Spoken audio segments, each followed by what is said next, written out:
eh, memberikan sebuah perumpamaan untuk lebih mempermudah orang-orang memahami tentang firman Tuhan. Diberikan perumpamaan-perumpamaan untuk supaya pesan yang disampaikan oleh Tuhan Yesus itu lebih jelas dan sangat mudah dimengerti oleh orang.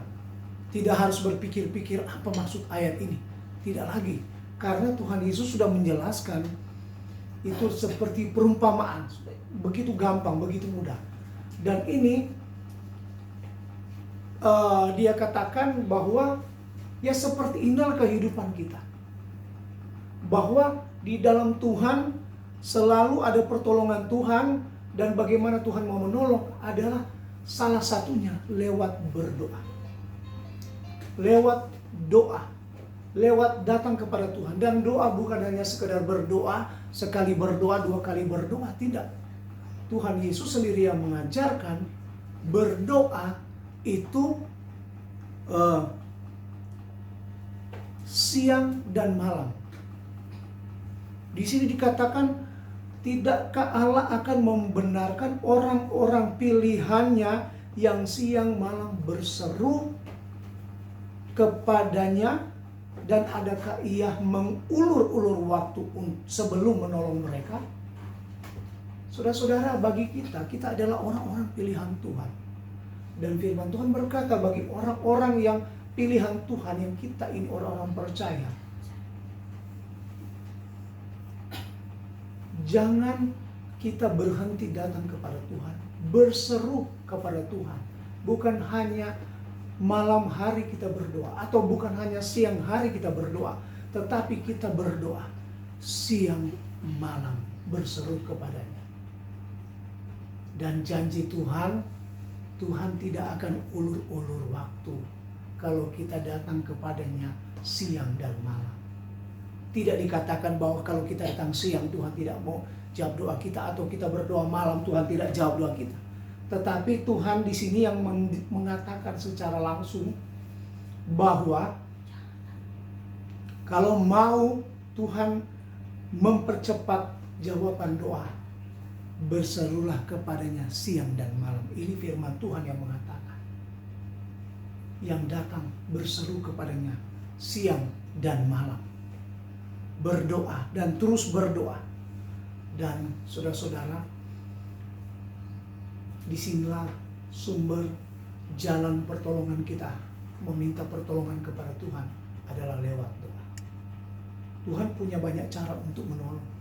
Dan salah satunya kita datang kepada Tuhan dengan berdoa.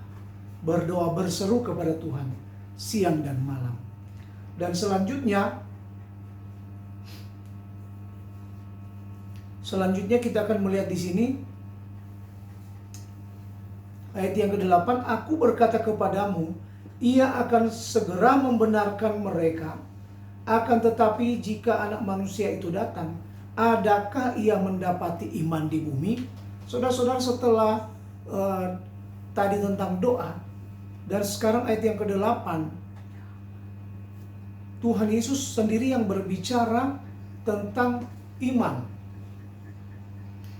Tentang iman, adakah ia mendapati iman di bumi? Aku berkata kepadamu, ia akan segera membenarkan mereka. Akan tetapi jika Anak Manusia itu datang, adakah ia mendapati iman di bumi? Saudara-saudara, tidak dijelaskan seperti apa ya. Tetapi kemungkinan maksud ini adalah tentang kedatangan Tuhan. Karena Anak Manusia sudah datang pada saat ini.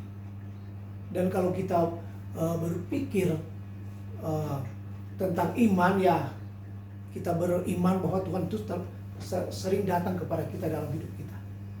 Tidak masalah kita berpikir seperti itu. Waktu Tuhan datang dalam keseharian kita, dalam kehidupan kita, dalam iman kita, bahwa ada Tuhan datang dalam hidup kita. Sebelum kedatangan Tuhan yang nanti, kedatangan Tuhan kembali pada hari-hari ini, apakah pada waktu Tuhan datang kita masih punya iman? Ada dua hal yang mungkin bisa kita tafsirkan sendiri. Ya, maksudnya Tuhan datang dalam hidup kita. Dan yang kedua, Tuhan akan datang kembali pada waktu kedatangannya kembali. Dan saudara-saudara, pada waktu kedatangan Tuhan, entahkah kita dalam hidup kita hari-hari ini,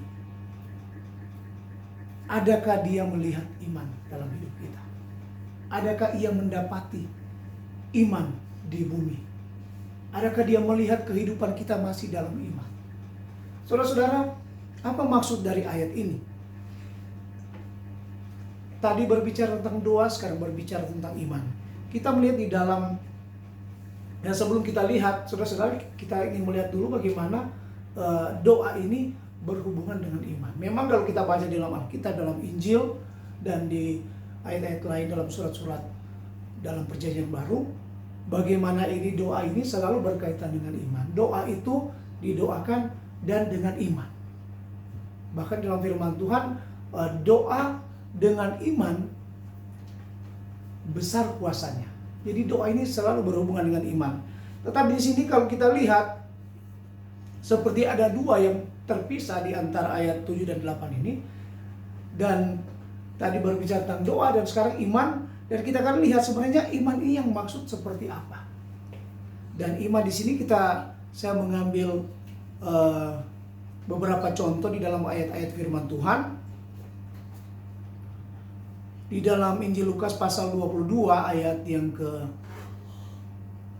31 dan 32. Saya akan baca. Simon, Simon, lihat iblis telah menuntut untuk menamping kamu seperti gandum, tetapi aku telah berdoa untuk engkau supaya imanmu jangan gugur, dan engkau, jikalau engkau sudah insaf, kuatkanlah saudara-saudaramu. Saudara-saudara, kita lihat di sini bahwa kalau kita melihat ayat ini, ada kemungkinan orang iman seseorang itu bisa gugur. Gugur imannya. Imannya gugur. Karena ayat ini berkata, di sini katakan, aku telah berdoa untuk engkau. Ini perkataan Tuhan Yesus. Sebelum Tuhan Yesus disalibkan, ya. Karena dijelaskan di sini bahwa Simon Petrus ini akan menghadapi cobaan. Tetapi Tuhan Yesus berkata, aku telah berdoa supaya imanmu jangan gugur. Karena apa? Karena firman Tuhan berkatakan iblis telah menuntut untuk menampi engkau. Ini kenapa iblis menuntut? Enggak tahu apakah pada waktu pernah nanti Simon ini atau Petrus ini membohongi Tuhan Yesus sehingga kebohongannya ini tutup oleh iblis. Tetapi apalah maksudnya itu? Tetapi kita lihat dalam firman Tuhan bagaimana benar-benar iblis ini bisa membuat Petrus ini gugur imannya. Dapat saja Petrus gugur imannya karena perbuatan iblis. Dan kita boleh mengatakan bahwa dalam dunia ini begitu banyak kejatuhan-kejatuhan oleh perbuatan iblis yang membuat banyak orang menjadi imannya gugur. Imannya menjadi gugur. Dan itu jelas.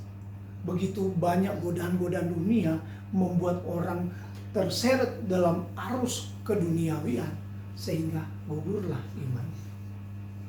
Nah, saudara-saudara, tetapi luar biasa. Tuhan Yesus berkata kepada Simon, aku telah berdoa untuk engkau supaya imanmu jangan gugur. Dan ayat ini kalau kita artikan secara rohani, bahwa doa bisa membuat iman kita tetap bertahan, tidak gugur.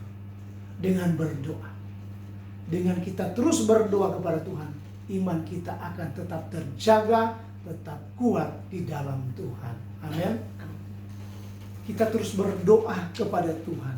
Kita berdoa, kita terus berdoa, kita berhubungan dengan Tuhan supaya iman kita tetap kuat di dalam Tuhan. Nah, saudara-saudara, saya katakan di sini bahwa ada kemungkinan iman itu bisa gugur. Bahkan Petrus pun sudah dikatakan oleh Tuhan Yesus, imannya akan gugur.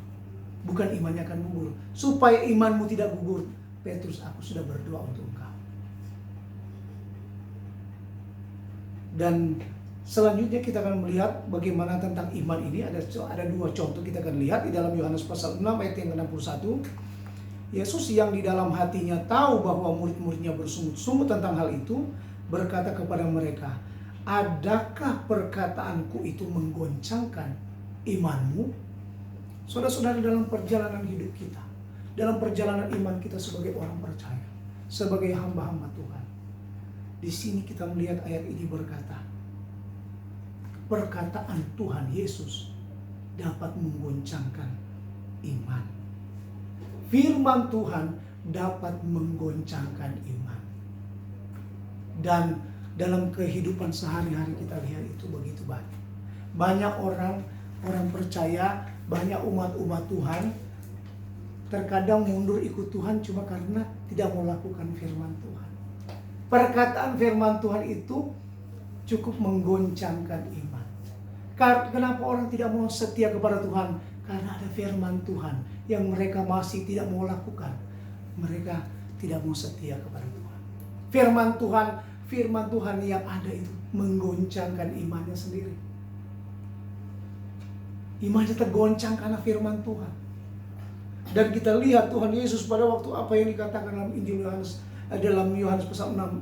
Kalau kita lihat ayat 66, ayat selanjutnya, banyak orang-orang yang mengundurkan diri. Kita melihat ayat ini dalam Yohanes pasal 6 ayat yang ke-66.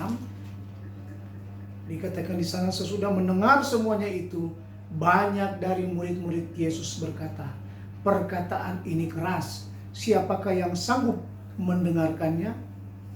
Ayat yang ke-66, mulai dari waktu itu banyak murid-muridnya mengundurkan diri dan tidak lagi mengikut dia. Ternyata pada waktu-waktu tertentu datang firman Tuhan yang keras. Itu bisa membuat iman orang goncang, mundur mengikut Tuhan. Dan kita lihat itu sebabnya di dalam Injil Lukas yang kita baca tadi, jika anak manusia itu datang, adakah ia mendapati iman di bumi? Bukan hanya tantangan dalam dunia ini yang membuat iman goncang. Terkadang firman Tuhan yang akan memproses kita, yang akan membuat kita semakin baik, menguduskan kita, membenarkan hidup kita, itu tidak bisa diterima oleh manusia yang masih mau hidup dalam keduniawian. Sehingga dengan itu dia mundur saja, pelan-pelan menghilang, dan akhirnya hilang, mundur, tidak memiliki iman lagi. Tetapi saudara-saudara kita, orang-orang yang percaya kepada Tuhan, kita tetap memiliki iman kepada Tuhan. Sebab itu kita tidak boleh berhenti berdoa. Berdoa, terus berdoa kepada Tuhan. Karena doa itu akan membuat iman kita tetap kuat. Yesus berkata kepada Petrus, aku telah berdoa untuk engkau supaya imanmu tidak gugur. Dan selanjutnya, iman kita harus tetap teguh di dalam Tuhan. Jika anak manusia itu datang, dia datang dan dia melihat kita masih memiliki iman kepada Tuhan. Kita hidup di dalam iman, kita melakukan firman Tuhan, iman yang disertai dengan perbuatan-perbuatan. Puji Tuhan, inilah firman Tuhan yang dapat kita dengarkan. Kiranya Tuhan Yesus memberkati kita semua. Amin.